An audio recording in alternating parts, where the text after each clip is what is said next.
Sure. To get the treat, but she won't put her back feet in. Yep. If there's like any movement, she just freaks out and backs up. Yeah.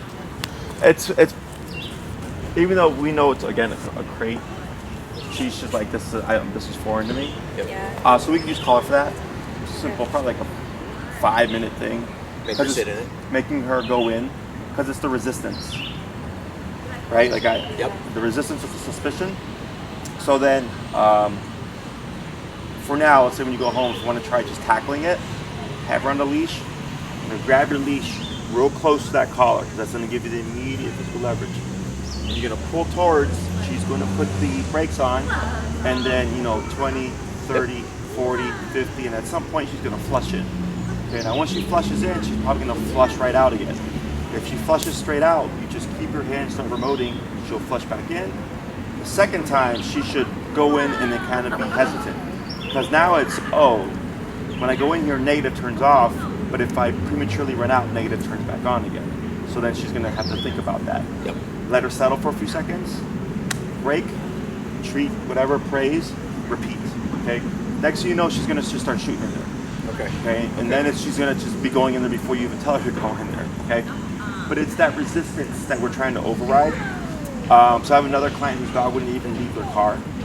Or her car when she did the consultation. Go in the car, so this is a good. She won't do what? She doesn't want to go in the car She either. won't go in the car. Same concept. Because she's like, I don't know what this is. I don't know where I'm going into. She stops She at the also back gets door. car sick, so Yeah, she associates the Yes. car with, getting sick. It's possible. It's not very common though. It's possible that if you remote her to go into the car, her stress levels go down, that you may not see the car sickness. Okay? Okay. Now, if it's just motion sickness because of motion sickness, I think there's something you can go to the vet for that they can Yeah, we prescribe. have. Yeah, we have that, but I didn't realize that potentially her stress could go down as well. But it's not just motion sickness, but it's stress. It's rare. Sometimes she'll vomit. Sometimes okay. Yeah. So what can happen? Because I've had dogs that salivate, vomit, She does. taste, whine, all that stuff. Is they're not meant to be in things that move. Yeah. Neither are we, right? But like obviously, as humans, we've gotten accustomed to that because this is a part of everyday life now. But for dogs, very out the ordinary. So what starts the stress process is the going in. Because they're already in that. So if you let's just take the Pemba and threw her in that crate, right, and locked it up, and she was like, I didn't want to go in here from the first place, you would see an increase in stress levels because she didn't make the choice of going in there. She was just placed in there. Does that make sense? Yep. So it's the same thing for the car. If you just place her in there, her stress levels go up even higher. But when a dog thinks they did it themselves, stress levels are lower. Okay. So It's a choice. the car, though, if it is legitimate motion sickness, unfortunately, it won't help. So then you would resort to whatever your vet gave you. She's done it since she was a puppy, so I don't know. I mean, she's just always been bad in the car. And then we thought it'd be good with Nepali in the car. No. It's like we thought it would show her it's okay to be in the car, but she just she freezes at the back door. Yep. And then we got her. I had to drag her, and then you have to lift her into. I mean, she can't even. I don't even know if she can jump up to the seat. She's so small. But then she freezes on the seat. She jumps over the back on the edge of the seat and falls. Because she's just and she is the most fluffy dog. It's just hilarious. She gets in the car and she gets so stiff, and then she falls constantly. That sounds like a lot of stress. Yeah. Yeah. So, and if you want, if you try it out, it doesn't work or whatever, and you film it, you can email it to me. Okay. You can see it. Because I had one other client I've only ever had one other client actually whose dog just had legitimate motion sickness, and they gave it some, and it just knocked the dog out.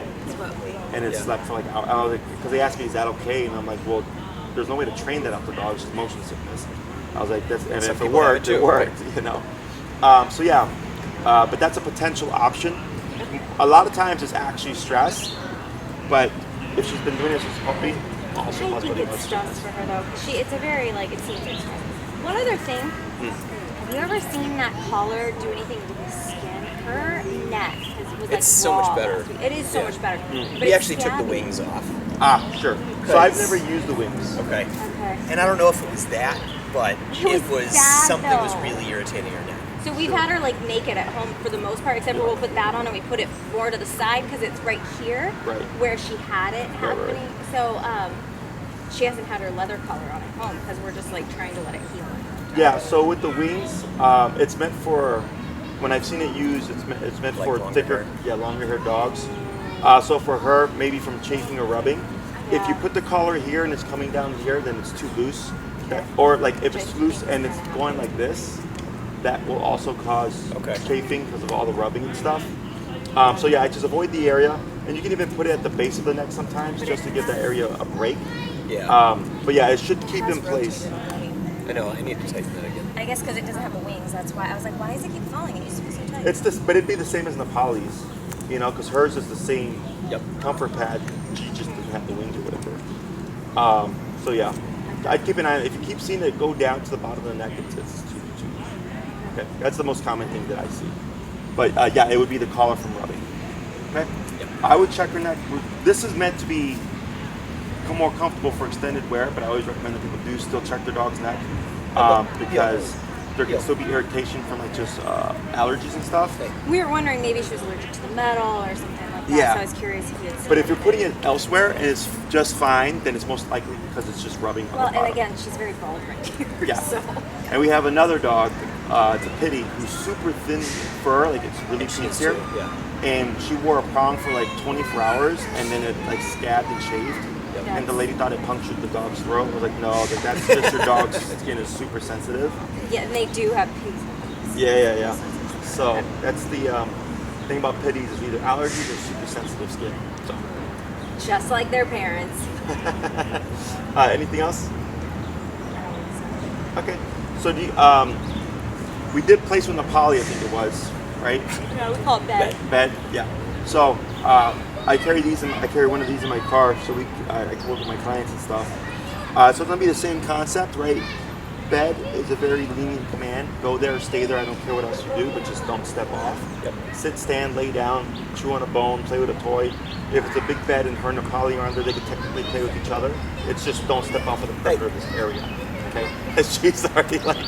At least she likes it. She loves beds. They actually have a bed that has like a bolster around it. They fight over it. Like I'll take it, I'll move it, and Pemba like walks on it to like claim it before I even put it down. Like it's hilarious.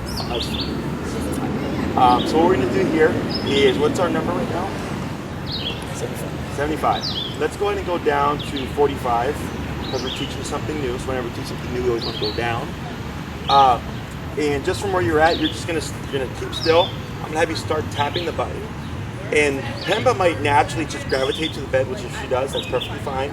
Otherwise, if we see her get apprehensive, you'll use that leash tension to guide her towards the bed, but we're not gonna say anything right now. Okay?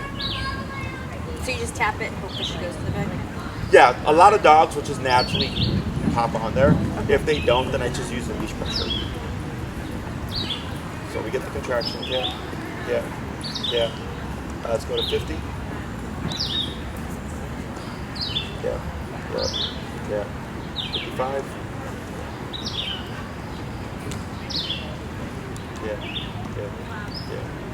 Yeah. 60. Yeah. I think she thinks she's doing what she's supposed to be doing. Once we get to the number, she's going to start fidgeting around, and there it is. Right now, keep tapping and lightly pull forward. Right there. Good girl. Okay, girl. So what we're doing here is I'm skipping steps just to progress faster. So most trainers or people like walk the dog all the way to the bed, and then they'll send them, and it becomes part of the command where you need to walk with the dog. And I like to withdraw or remove the human or the training wheels as quickly as possible. So here, she was sitting at your side, we're slowly going up, you see the muscle twitching, but she wasn't phased, right? And then you're like, I think she thinks she's doing what she's doing, right? And it's because we just hadn't hit that number, because earlier you were at 75, and I think over there you were at, was it 60? It was 67. I turned it to 75 over there. Okay. And then once she got within the perimeter of the park, it's almost like she just sat down, like, oh, I'm supposed to sit when I'm here, and Sure. saw you. And then it was like, oh, now it's all clicking Yeah. in. So Now you're showing them that we're not doing enough training outside of the park. So now She just admitted it. we start tapping, we just bump that number, and then we saw that little movement, and I go, okay, right now we got her thinking, how do I get this to stop? And then the light moved forward, and she just moved forward, okay? And then we're slowly gonna just remove ourselves, go further back, but we're gonna do that a few times, we'll do 4 more times. So go ahead and cue break, Pemba, break. and you'll just walk around And you'll present her back to the bed, but do not allow her to go there without the remote. She's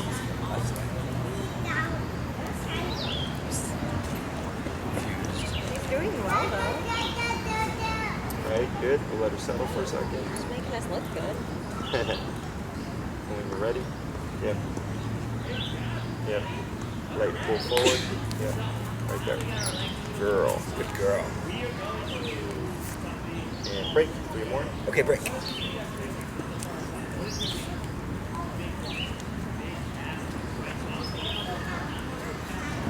Right. Hold for a second. So you see how right now she's starting to anticipate, right? So if she did shoot forward, you would just use your leash to pull her back. I'd avoid remote for now, unless you absolutely have to. Okay. And then wait a moment, let her settle, and then tap so that we make sure the remote is actually what's sending her to the mat itself. Okay? When you're ready, tap, tap, light pull forward, tap. There you go. Just like that. Good girl. She's like, you're just gonna make me move again. And break. 2 more. Okay, break.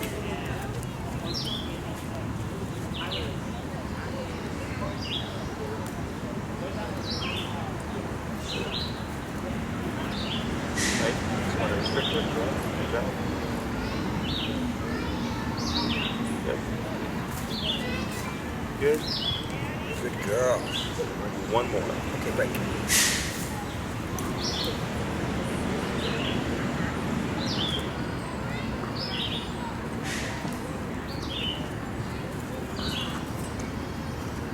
Good.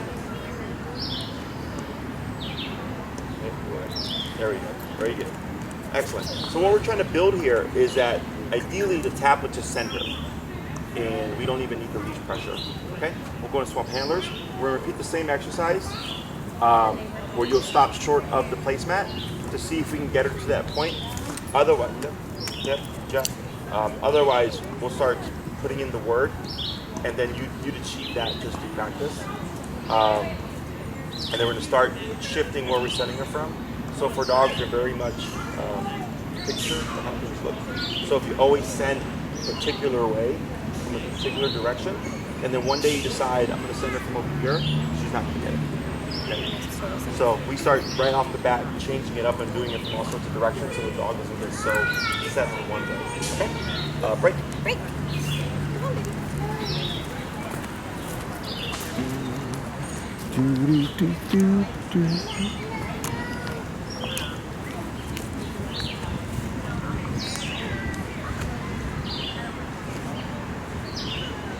A little bit of leash pressure.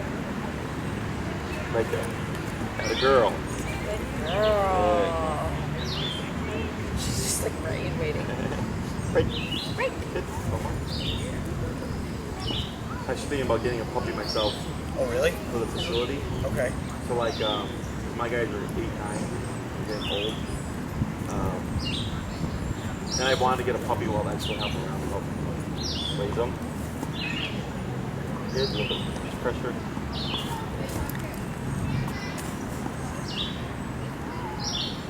Break. What kind of puppy? My other trainer, I had her do a list of like 5 breeds. Good. Sorry. No, you're fine. Should I tell her? No, Oh, wait, no. No, Okay. you would use these. You're correct. And the thing about getting one from a breeder, and she's gonna Good girl. document the whole process to help people like looking for a puppy. Yeah. So the 5 we have are Pitty, English Lab, Jack Coat Retriever, Nova Scotian Duck Toller, and the Leash Lab. And everybody's like on a different breed. So it's No one probably can agree. Yeah, it's probably gonna be a Pitty. Yep, there it is. Very good. Good girl. Very good. You did it. He was like, do I go now? Yeah. No? But that's what I was mentioning earlier. Her doing it off just the tap alone, and then we layer in the word.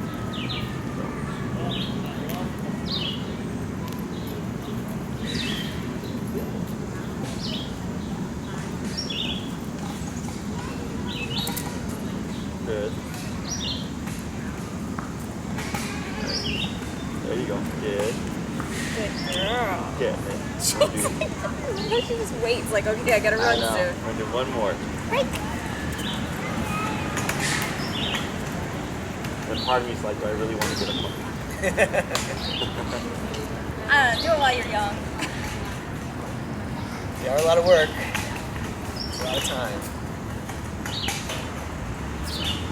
Alright, it's okay. Keep tapping. There it is. Yep, tap. Yep. A little bit of pressure. Add a girl.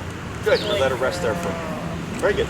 So that third one was exactly what we were wanting to see. That tap gives us the same, right? But we're starting to see apprehension now. That's the thinking process. She's trying to decipher, is it really going there? So she backed up, then she moved forward, and then she was stuck on your leg. And that's why that real subtle leash pressure is there to help guide her. So confirm for her, like, yes, this is where we're wanting you to go. Okay? So now that she's standing fairly easily, we'll go to start layering the word bed.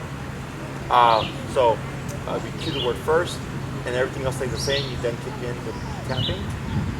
So as soon as I stop, say the word, and then cue the... Almost. You're going to come to that stop. I'm going to have you wait a moment. Then bed. Because if you stop bed, anytime you walk past with her, she's going to just shoot there, right? And we're wanting her to learn to think, wait for this verbal cue. So then I change up the time frame. So I might wait a second, I might wait 5 seconds, I might wait 3 seconds. Because if you keep it a 5-second wait, then descend, the dog will learn the 5-second wait. Yeah. Okay? So, question. Yeah. We'll send them to bed at home in a number of different places. Mm-hmm. And so they don't always know necessarily what we're talking about, so we point at what your bed is. Mm-hmm. Is that okay? Yep. Absolutely. So, because it might be like their dog bed, or it might be a couch, or it might be a chair, or Correct. it might be our bed, or something like that. But Correct. we don't know what it's going to be, and so that's how we designate it by pointing at it. yes. So there's a number of ways about this. One, like let's say you have a specific area that you use in each room. Like maybe it's the couch in the living room, your bed in the bedroom, and a dog bed in the dining room. And when you're in that specific room, when you say bed, if you've done it so many times, the dog will just associate bed in this place is this spot, right? Yeah. So it's one word that's technically multiple places, or you can just point.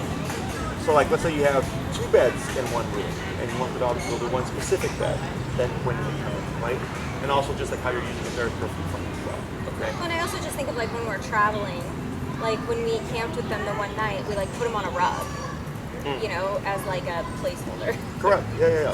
So so we were like bed and then stay. So Yes, okay. and this just makes it more cemented in the sense that go there and don't get off of there.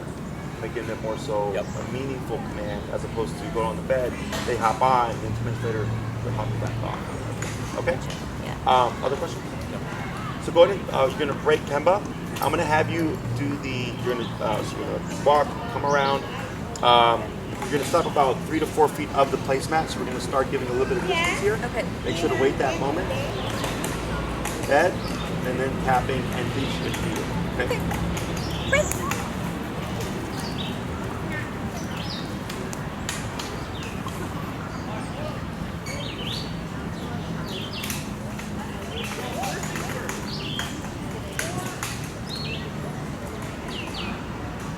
Bed.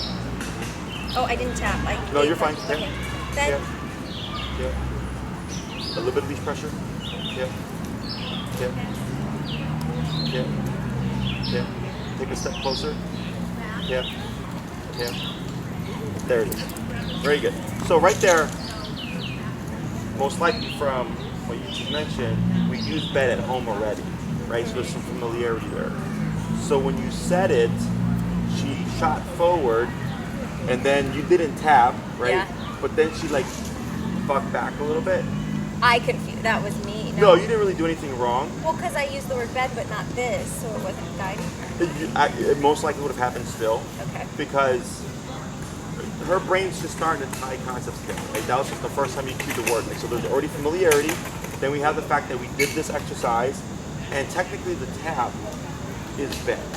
It's just a non-verbal bed command, right?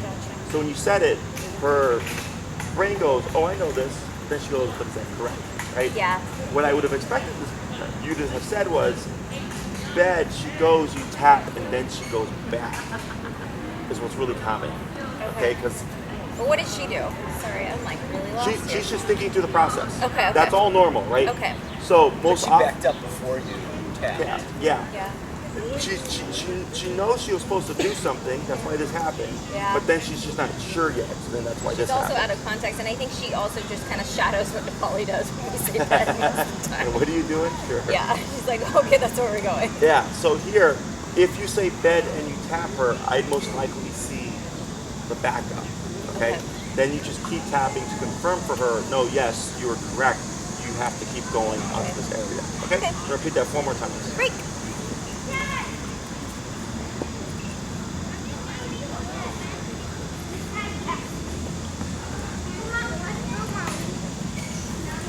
Yep. You're good.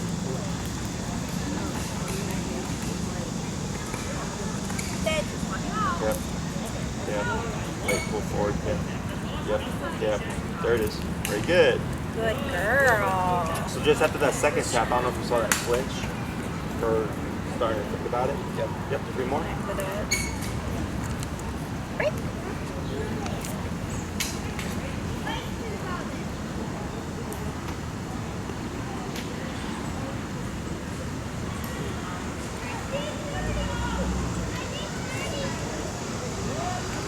Right. Good. This is okay. Just let her sit there. That's fine. Is it okay that she didn't Because she's not a big deal. Bed. Yep. Bed. Sorry. Yeah. Yeah. A little bit of leash pressure. Yeah. There you go. She's starting to get it. Good girl. Do 1 more. Break.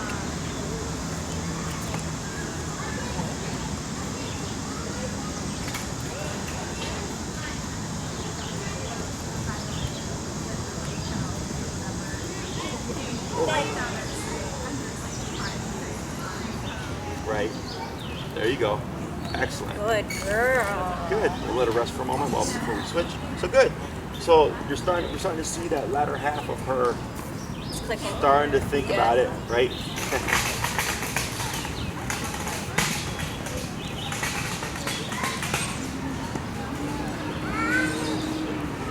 Whenever you're ready, same process. Okay, Pemba, break.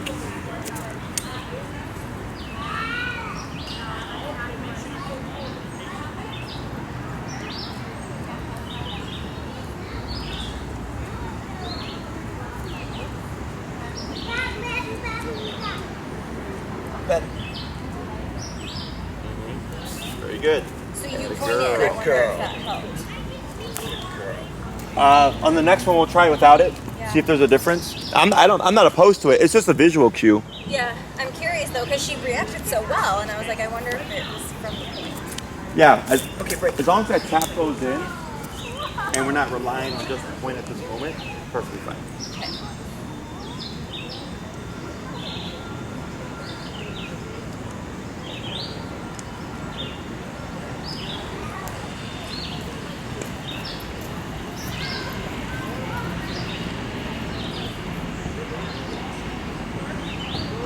That. A little bit of leash pressure. Good girl. Okay, break. 3 more. Break. I know. Yesterday was her anniversary. Oh, was it? Yeah, and so they posted like a photo of what she did. It was a little alien dog.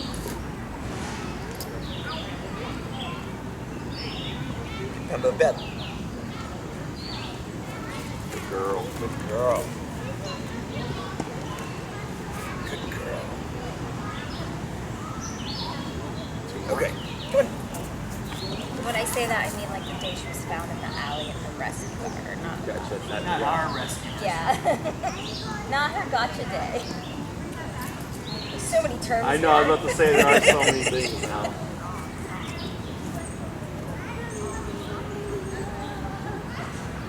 Pemba, bed. I can't tell you when I got my rights. Really? Well, actually, so I just made Nepali an appointment this morning at the vet, and they were like, "What's her birth date?" And I was like, I was like, "I am a terrible mom." Yeah. I know when I had my chow mix, I consider her birthday the day I got her. It was my birthday. Oh, nice. So, That's easy. that was easy, yeah. But my pit and my Chihuahua, I have no idea.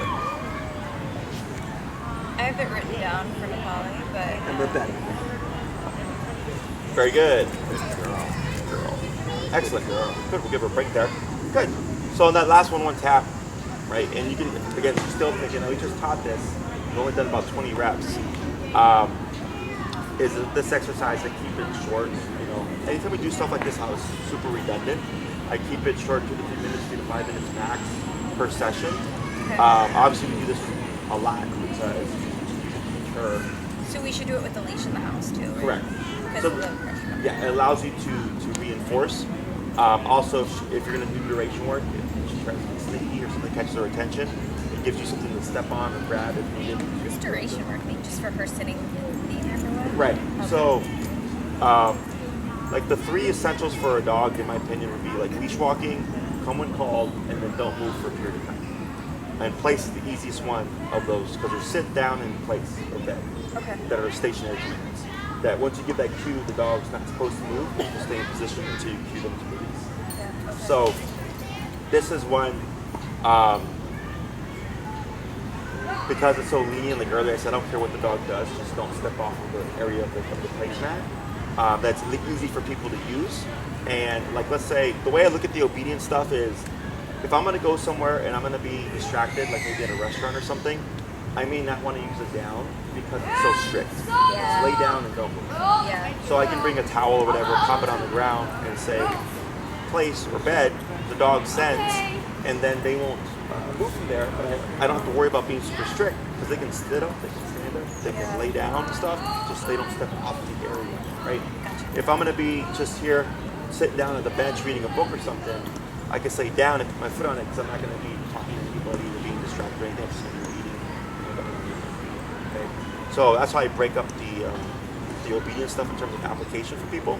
In a lot of cases, even when I cover like the sitting down stuff for clients, they almost always just like, Are we going to cover down? Okay, good. I was like, we haven't done that yet. yeah. So, okay. But this will start giving you something. So down in duration and place with duration overlap. Okay. So like, let's say you take this, you start applying it within the home, and then once we get into the down, let's say she's practicing regularly an hour a day on the placemat consistently. Then when we do down and you tell her to down and you don't want her to move for an hour, she's already got familiarity with that because she's been doing it here. Does that make sense? The duration part of it transfers over. Sorry, there's a squirrel, and Oh, I was okay. trying to see if her gaze was on it, but no, it's not. I always think off loose dog. Sorry, around no, here. I know, I'm sorry, but I was like, what is she looking at? But now she's not even looking at it anymore. Yeah, she's so mopey though. Yeah, she totally Yeah, is. yeah. I was looking at her, I was like, she's got really pretty colors. Like this is the face that I would like to get a Yeah. pity puppy and stuff. Like I know if we get a pity puppy, I'm gonna be very picky because I already have one and I know what I want and what I like. Yeah. So the duration stuff transfers over. So I figured I'd start with something easier so you can start applying it. And you do as long as you think it's going to be applicable. Everybody's life is different. Yeah. I do suggest if you know, like you would take her out to a patio and things like that. Brunch or whatever is like an hour to hour and a half. Okay. Yeah. thing. We need to have them on their beds longer Right. periods of time. Well, a lot We of do it times for when I'm dinner. sitting at home working, they do for dinner. I think dinner we do almost every night and day. Nice. But it's like an hour, not even an hour for It's dinner. not even. So yeah, Sure. we need to have longer durations. And this is if you need it, right? So like if it's We need it now more than ever since we're home all the time. And Sure. the Yeah. two of them just start getting a little ramped up. Yeah. Yeah. So I'll touch on that too because that's important. But if we know we would want to take Pemba out somewhere and have her be with you, right? There's going to be more stuff there. The waiter, people walking by, scents, food, possibly other dogs, whatever, right? Is that if we spend an hour and a half there to prep for that, in the home, I do a bit longer Yeah. to make it Makes harder, sense. right? Because you're trying to balance out that difficulty level. Yeah. And so what happens with dogs is over a period of time, they get impatient and they're going to want to break. Can you give them attention when they're like on their bed? You can, excuse me. But I try to keep it passive. Okay. So it's like good girl, and then they're gonna walk away. And you can use that as a means of distraction. Like if she tries to follow you, like, am I done? Like, nope, tap, you go back. But when it comes to obedience, I want the dog in a working mode, right? Because that's technically what it is. Yep. So like right now, I'm in a focused mode where I'm educating you and stuff. I'm not here like in that party mode. You know, like they don't. That's not how that works. So same with the dog. When we add in the praise, I don't mind it. But when I do give in that energy, it's passive praise. Because they're working. Yeah, because then if you create stimulation, you can't have an excited dog staying in one place for a period of time. It's Party by contradictory. yourself. Yeah, because a lot of people, I've had at least 3 new clients this week ask that same question with the heel. They're like, oh, can I praise the dog? You know? And I was like, well, you could, but just make sure. And then they go, wow. I'm like, well, hold on there. I'm like, this isn't that clicker training stuff. Yeah.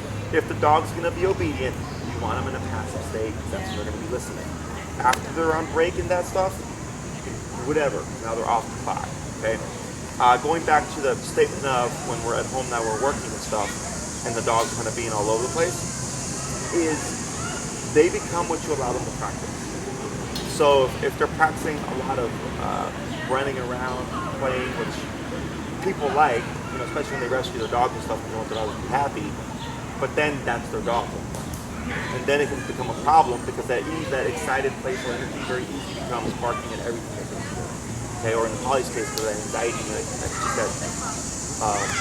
suspicion that she has from earlier when you were mentioning that she's with the car, she's more passive, because it settles her. Because now she knows there's consequences. Now she's going to think about things twice. So if you practice more stuff like go here and chill out for a bit, you get dogs to chill out. Like my dogs. That's good to know. She's the one who's very playful. She wants to play All the time. She's either sleeping or wanting to play. Sure, it's either on or yeah, it's like either completely on or off. She's completely knocked out, right? So like my dogs are like this, like their energy. Have you guys ever met Lexi? No, I want to see a picture though, because you said that she reminds me, and I want to see what she looks like. She got a similar face. She's got a smaller head. Lexi's got more of a bigger one. But Lexa's energy is like this all the time. Wow. Except when I take her here, if I bring her here, I'm gonna do an off-leash video with her to like display off-leash etiquette and things like that, to show the difference between on and off. Because as soon as I release her, she's zooming. That's Nepali, I guess, too. Nepali's become like such an old lady and just lays around like this all the time. Yeah. But then Pemba gets her riled up, Sure. and then they'll get crazy dog. Sure. So like yeah. with Lex, ever since I got her since she was at 3 months, and when I got her, she was actually surrendered to me because I worked with a client. I had boarded her in my home. They had a 12-year-old daughter, and she kept chasing and nipping at the daughter, and they thought she was aggressive. No, but she's not aggressive. 3 months? Yeah. I mean, she was still a puppy. Yeah, Puppy, I know. And she went through 3 homes when she was only 3 months. Oh, baby. By 3 months. So in 1 month from leaving the breeder, she went to 3 homes and ultimately went to me. And I trained her, and I was like, she's great. You know, she's an awesome dog. They took her for a day or two, and then they called me. They're like, do you know anybody that would want her? It's just not going to work out. The husband was the sheriff, the wife was the principal, so they were gone all the time. And the daughter was, 12 years old. Yeah. So then I was like, I'll take her, because Yeah. I wanted that exact look. I wanted a white blaze, gray pit. And then this has been her energy ever since she was a pup, but because that's what I reinforced. Yeah. You know, and she, of course, gets her time to run around and zoom and stuff. But unless she's been given permission, her energy is just always this. Okay. You know, so that's why I always, if dogs are by association, much like children do. So like growing up, if mom said we're going to church, it was like, all right. It feels like we're going to Disneyland, we're going to the comic book store. Yeah. You know, it's like you're like, whoa, right? They're different. It's the same thing for dogs. So I like to associate the home with calmness and passiveness, because that's our resting state. And then if I had a yard and I came on the yard, then it's okay, now you can play. If I take it to a dog park, if I took it here, you know. I wish Nepali wasn't such a brat about weather, because I'm like, in winter it sucks, because she doesn't want to go outside if there's anything on the ground. Oh, really? Or if it's cold. Yeah, so like them playing outside is like Sure. winter, but anyway. She had a winter? Yes. Sorry? She had a winter? Yeah, she just turned a year. Okay. So yeah, She just loves keep that in mind. She loves it. I was gonna say, looking at her like the build and stuff, I feel like she'd be pretty solid. Polly hates it. She loves it. Lex hates it too, but they're from Texas. My dog's from Texas, so they're like. That's funny. So the more you practice calmness and reinforce calmness, that's what you get. When you do positive reinforcement, I love positive reinforcement. I have nothing against it. But typically, when people get positive retreats and stuff, the dogs use super riled up state. And what you're doing is you're saying, yes, keep being that crazy. And when I give reinforcement, it's when they're in this state. And my reinforcement is passive. And then if we're playing outside, like I'll play tug or I'll grab Lexi's jowls and I'll roughhouse with her. And I'll walk away with scrapes and like bite marks and stuff. But that's what we're playing. I have no problem with it. But as soon as I end it, you'll see her shake it off and it just go whoop, like that. Okay. People, it's very easy to create on switch or turn on that energy. It's very difficult to turn it off. Yes. Okay. So. And even more so with her. Yeah. Polly's much better about it. Sure. But she's also mature. She's mature, yeah. She's had more training. Yeah, and you can correct, don't feel bad. Like if you see her starting something and you're like, no, we would like to be a bit more strict about the energy within the home. The most common misconception that I get is puppies or young dogs, like a year old, she's an adult now in the dog world. But people will still say, oh, but she's got that puppy mentality. We say it all the time. Yeah, and I say they have the puppy mentality because you allow them to have the puppy mentality, right?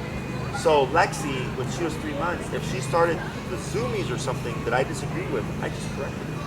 Whereas most How do you correct it? Yeah. Would you send her same to a thing. bed? No, consequence. Okay, so she loves nipping at toes. So Michael's mom was over for the first time during this whole Nips at course. toes, she jumps at people, Oh, and she'll or randomly nips at our legs too.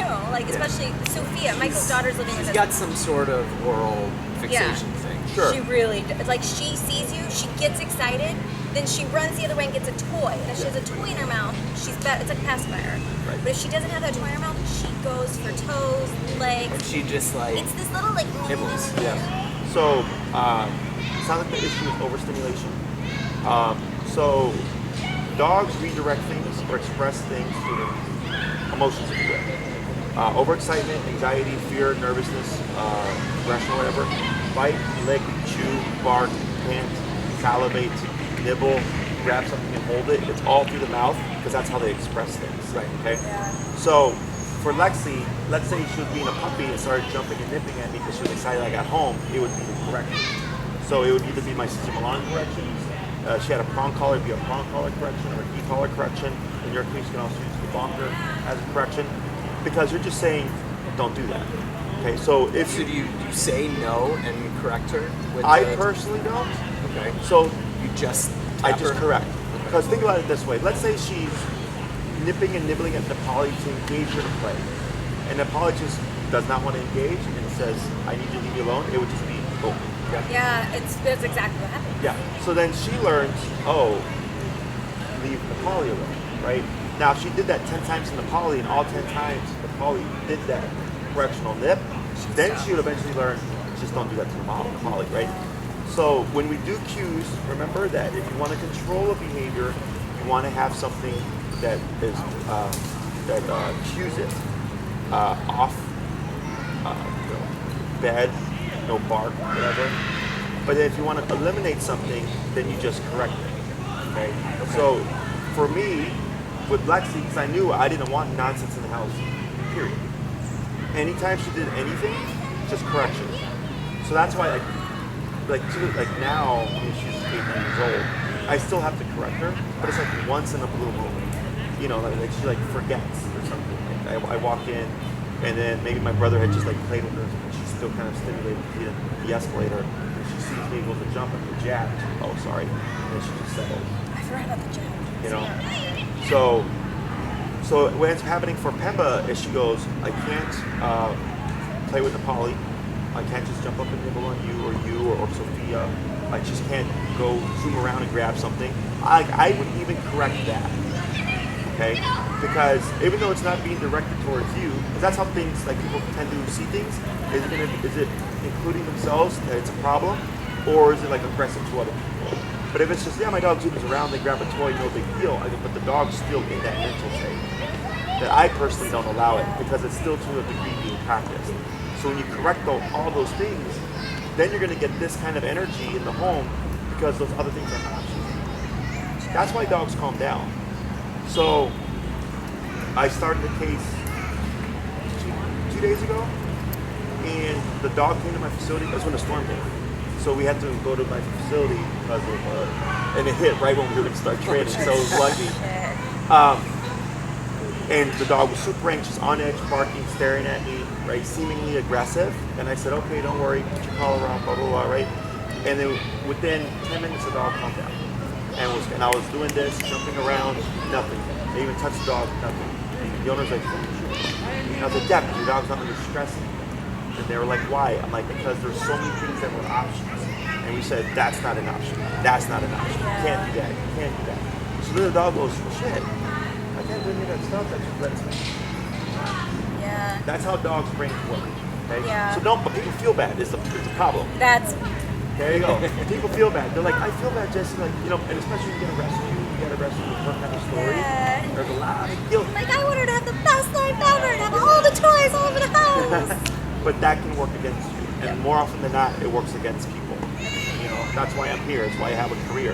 Right? You know, because people's conception of giving them a good life and what really is good life for them tends to be pretty different. And I get you're coming from a good place, but then for the dog, it just doesn't translate. You know, you can't explain that. You can't explain like, hey, I get your background, so I'm going to give you the best life ever. You know, they're just thinking like, I do whatever I want. So actually, that leads me to a question after I said that. Should we minimize the toys in the house too? Yeah, well, if there's toys for it, like wherever, and she has, but that's what promotes more of that Of her energy. oral fixation Because too. then she can just go decide whenever she wants toy, right? Yeah. And like it just, So she leaves. They're everywhere. yeah. So what I do is I always put everything away, and then I bring out a random toy on my terms. So like, let's say she came up to me and started whining at me, like I'm bored, and you grabbed her a toy. You're reinforcing that. So instead, I correct it. And I go, you don't tell me what to do. 2 hours later, she's chilling. I go, hey, Pemba, good girl. Here you go. I give her something. And then 30 minutes later, I end the process either by like correcting her, or if she just leaves it alone, I'll pick it up, put it away without even, you know, acknowledging it.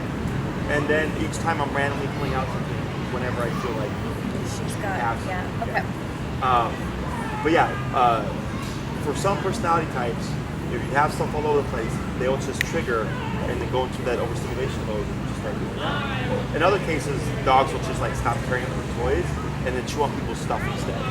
Because they have access to the toys all the time, she has no value there. Yeah. You know, and then when you put them away, you increase the value of the others as well. So, Yeah, luckily Clean up. she doesn't chew on like our shoes, We're our shocked. clothes, She hasn't ever chewed up But any she chews up. pens. Yeah, you're right. She finds like random things that she will Rocks, chew on, twigs. not like our personal. right. items, Sure. Does she have something to chew on? Like do you have antlers and bones? Yeah. Yeah. Oh, and she will. She'll chew all day. Gotcha. All day. What kind of stuff do you give her to chew on? So she loves antlers, Marrow bones. and then what are those like really thick? There's the Benebone, and then there's Yep, and then rope toys. But there's and the rope toys are just the worst. You know those hard There's- plastic ones. Yeah, that like are Gotcha. for super chewers, but they're flavored and. Sure. Okay. Yeah. Just watch those because they can chew them to the point where they can ingest them. It's like the Oh, they do marrow bone ingest stuff. them a little bit. Yeah. Yeah, but it's not big chunks that come off. Yeah. I'm sure little bits because it's gotten smaller and smaller, so Yeah. it's got to be going somewhere. Yeah. So I always suggest, especially when you got but her jaw is very powerful. Like Lex will go through those things right better. Yeah. So I always give like natural stuff. Like I love antlers. You know, any kind of bone, whatever. Marrow bone's fine. Himalayan dog chews, which So Nepali just blew through a Himalayan dog Yeah, chew I in like limit. 20 seconds. I was like, how big? Because they make them. maybe it wasn't 20 seconds, but it was just a Oh, that's because I like wanted for the to. Chihuahuas, though. I wanted to try, yeah. Yeah. And she was just like, oh, this is a Tic Tac, you know. They make big ones, Okay. and they're expensive. They're like $70 for like a big one. So when I give it to Lex, I'll give her like 15 minutes. Like I time it, Yeah. because she will go through that. She loves it. Yeah. Those are great. Meaty knuckle bones. I don't know if you've ever seen those. So what are your thoughts on the like smoked bones and like if they splinter or anything? So Lex gets the knuckle bones. They're fine. However, in the beginning, if they've never had it before, you do want to limit how much they chew it to 10 15 minutes because they break off. It goes to their stomach, right? And you'll see like really chalky looking food. Yes. But if you let them, because Lex will go through, she'll go through that bone, that she'll get diarrhea. Okay, so I limit those things. But the smoked bones, I'm fine with them. I've never had an issue with them. I'm paranoid that they're gonna get splinters and like have a huge one. Well, we bought him some some hoofs, and she started splintering them right away. Sure. And we took those away. So Yeah. yeah. I've given hoofs as well. I've never seen it be an issue, but always err on what makes you feel better. When it comes to splintering, like chicken bones, cooked chicken bones or fowl bones, you do not want to give a dog. Yeah, but raw you can't. Raw you can. The knuckle bones are the reason why I like them is because they're oddly shaped. That more powerful breed dogs like Lex or Pemba here can't get a grip on them. Yeah, I was just about to Constantly say rotating. there's not a Yeah. good firm spot. So with a regular bone, Lexi will literally hold it and just like bring it on in as she chews through it. Yeah. So I've always opted for odd-shaped bones. That makes sense. Okay. And then you get raw bones as well if you're afraid of the splintering stuff. You just have to freeze them or whatever it is. Yeah. They love their marrow bones. I've never had the issue with the smoked or cooked bones because they feel greasy, but I've never seen them stink. Because Okay. I used to live in a place that had carpet. I'm glad you said that because I've also been worried about Well, that. we do have a white carpet. Yeah, I always put a towel down or make them be on their bed or. Yeah, I've never myself seen them stink, but I always err on the side of caution. But yeah, Lex love, and then they'll last her about 2 weeks. Like one bone, you get a bag of 3 of them for like $30-40. Where do you get them? You get them on Amazon, you get them on PetSmart and stuff like that. But yeah, the meaty knuckle bones, they're big. Yeah. And then again, time them. Because too much of anything. And Polly keeps it and dropping it on. So, okay. Yeah, And the that- timing yeah. is a good idea. That as well, because Lexi has done it a couple times where her stomach just gets full and she pukes it. So that's why I do 10 to 15 minutes and then I put it away. Oh, and that marrow is so fat. Rich, yeah. It sits in your stomach. So I guess one big question, I don't want to take up this whole session with questions, but when we are in the car with Natali, she gets very anxious. So if we're going somewhere with her and we're starting to arrive, she gets worked up, she starts panting, she starts whining, she starts yipping, and just gets all worked up. And is there something we can do? Yeah. Remote, leash, go to the car. When you open it, She puts her feet up, but she doesn't jump up either and go with her back feet in. And But then yeah, sometimes she doesn't want to. Okay. most of the time, though, she'll go out to the garage, though, and just go out to the garage and stand at the car. Let's go somewhere. And I'm thinking more of the baby. Yeah. Did she hop in the van? Yes. Will she hop in the van if you just open? If you're in She it, will, and that's if she the way wants to. Okay, Sure. So what you're gonna do, open the van, she's on a leash, get her remote ready. You stand her level, she's gonna pop in the van. Don't say anything, you start remoting, gradually bump it until she flushes out. And you're gonna wait. And then you're gonna cue up. And you're gonna give a couple tap taps to send her in. Okay? And anytime you put her in the van, you're gonna make sure you reinforce that threshold. What happens is, if she enjoys the car ride, she knows it means something.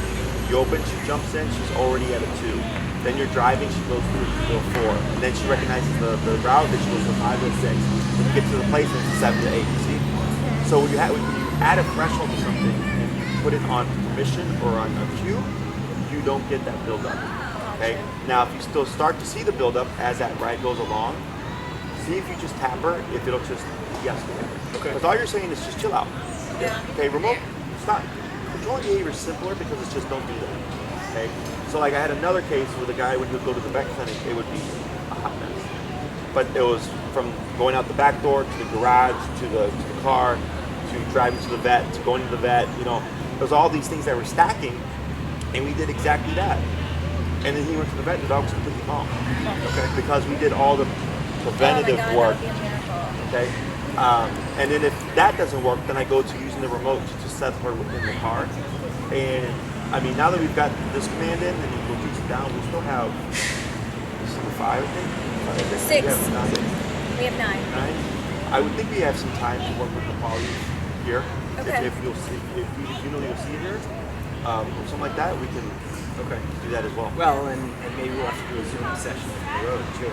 True. I'm talking about more in our camper van.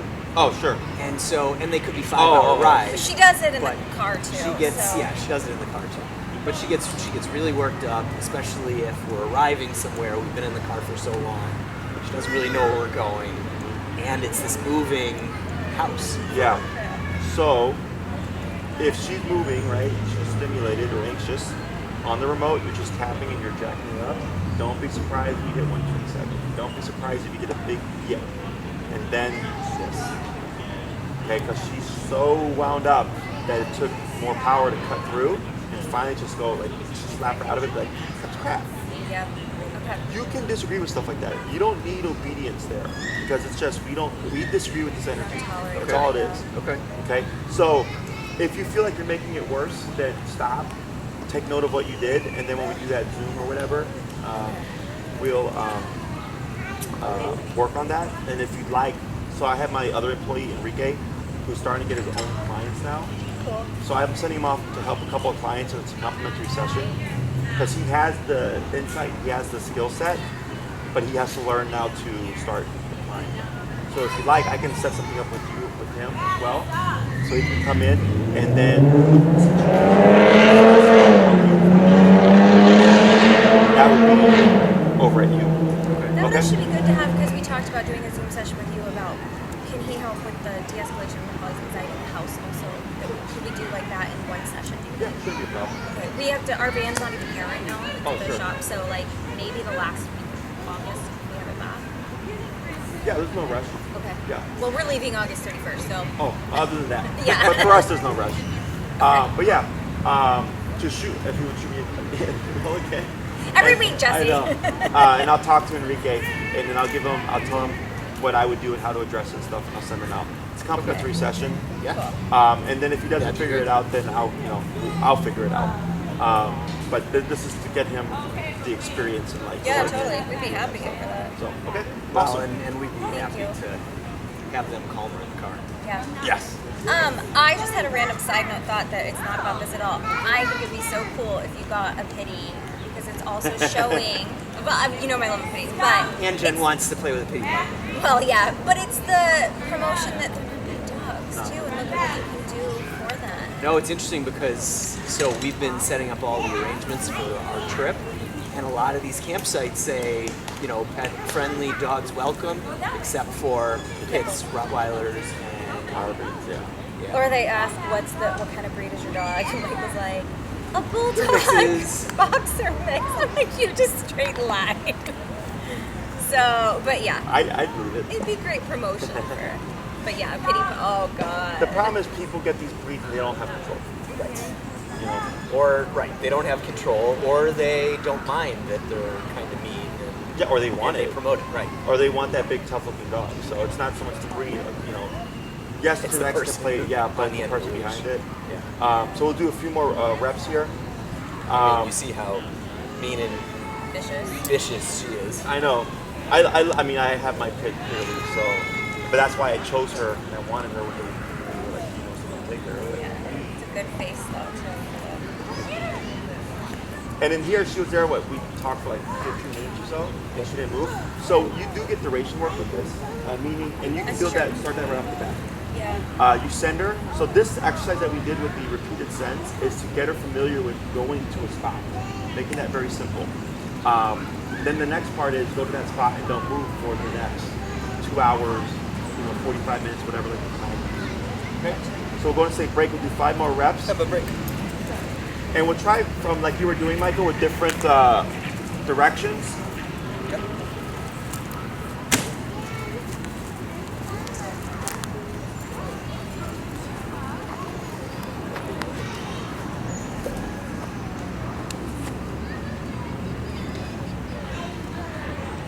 Have a bet. Yep. Yep. There it is. Very good. Very good.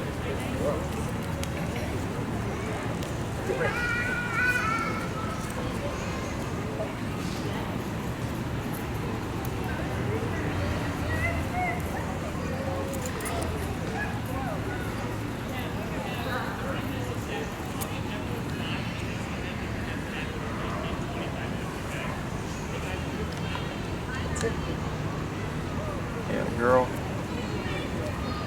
Bet. Do that? Yeah, there it is. Add a girl. Girl. Good. Okay, break. Yeah, 3 more.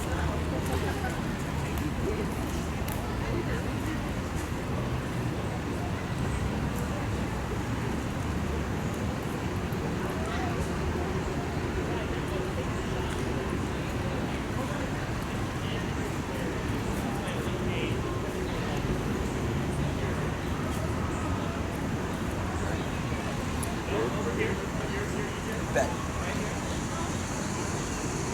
Very good. Good job. 2 more. Girl. Okay, break. Break.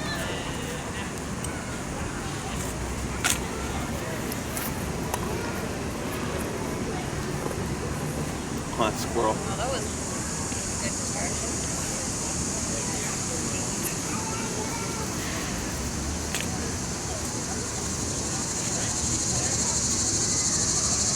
Come to bed. Girl. Last one. Break.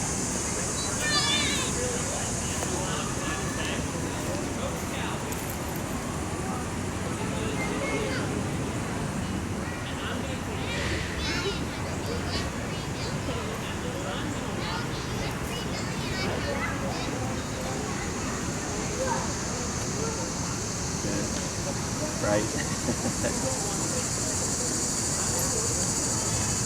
Come to bed. Yep. Add a girl. Girl. Very good. Nice. Very good. So if we each did 2 to 3 minutes a day, back to back like this, repeat it until you see her go. Okay. How far you need to send is completely up to you. If you want to be able to send wherever within the home, you have to go back to that. Most people just train to here, bed, place to set the dog. And then you can start doing duration work as long as you want right off the bat. Make it easier, have the leash on. I usually recommend putting the bed nearby you, so in case the dog gets up or moves something, it's easy for you to correct. You're not having to walk all the way across the room. You walk the dog all the way back. And then during that time frame, like let's say you're going to put her there for 2 hours, and an hour in, she starts to try to sneak off. Give a tap. Ideally, she backs and goes back onto the bed. Don't be surprised if she flushes off because she's like trying to make a run for it. If she tries to make a run for it, just keep tapping. Don't chase her. Just keep tapping. Go grab that leash. Start walking towards the area. I don't say place, and you'll see her reset back to the area. Go back to doing work, and then see how long she holds. If she starts to press that boundary more often than not, then I start sending or correcting with the hand. Okay, because it just means it's not important enough for the dog to hold for a period of time. Okay? Questions? This is great. Good. Simple Thanks for stuff. being our wealth of knowledge, by the way. You're welcome. That's why I'm putting so much stuff up on YouTube. I'm starting to dissect pieces to explain the process. Yeah. Because e-collar is so simple, but it's got such a bad reputation. Yeah. So now I'm just like super transparent. Like, here you go, people. This is what it looks like. You get some dogs that are very simple. You get some dogs that are very difficult. And the process is always in response to the dog's personality type. It's not like people think you come in, go on 100, Yeah. vote the dog and stuff like that. So that's probably what some people do. They buy It a is. collar and just Yeah. do that. It is. I have a couple of clients that were doing their own e-collar training, and then I came in. I'm like, "How are you?" I'm like, "Okay." And one of them, the dog was always yelping all over the place. And I'm like, "Man, is this normal?" She's like, "Yeah, he's just super nervous and anxious," which is that's true. But then I was like, then I realized she was using continuous. So then I was like, no, not continuous. I was like, let's go to Nick. We made a few adjustments. She came back for the second class, and then I was like, how's he been? She's been far less vocal. I'm like, yeah, because he's not on the edge. Yeah, Kids poor all the time. guy. She meant well. Yeah. And she didn't like doing it, but she thought, because he's very reactive. Yeah. And then I was like, no, you have to have proper, diction of the tool, the right concept, and then you make progress. Yeah, you would hope that companies that make this would have, messages that say make sure you're using this in the proper way. Yeah. Because people can do just as much damage as they can do good if they don't know what they're doing. Yeah, I had a guy a couple years ago who called me about an e-collar, And he was like, how do you use it? And I was like, well, that's what training is for. And he's like, well, I already have knee collar. I'm going to use it on my dog. I'm like, well, I'm not going to tell you. Like, part of me was like, wanted to tell him. Yeah. Because I know he was like, this is going to be little people. But you're at the also same like, I'm time- giving it away for free. With, Yeah, like, and this then like is my the process of business. explaining it, you know, I'm just Yeah. like, and then I'm like, I feel sorry for that dog, you know. But if people really want to learn, they can literally just watch my videos. It's all explained in the videos. That at least there's some kind of knowledge there, you know. So, so good job, guys. I'll talk to Enrique. I see him once I get back to my facility. I'll email you. Yeah, and I'll put him in contact with you, so he'll be emailing you. It most likely be on a Wednesday as well, because that's when he's doing his home visits, because that's when I have the most staff. Are you? So I mean, every Wednesday until we leave is when we have you. Yeah, So is it cool to do 2 in one day? that's fine. I mean, because he's gonna be working more so with the collies, right? Yep. Yeah. Yeah. And I mean, and it's not gonna be too much for Pemba. Yeah. Like it's, you know, because we're just doing obedience stuff here, and then he can give you the insight on it. Cool. Okay. Awesome, guys. We Thanks, appreciate it. Jeff. Thanks, Jeff. If you need anything else, just let us know. Sorry. Break. You're okay. Take care now. Coffee. You too. Have a Cliff Bar. Right?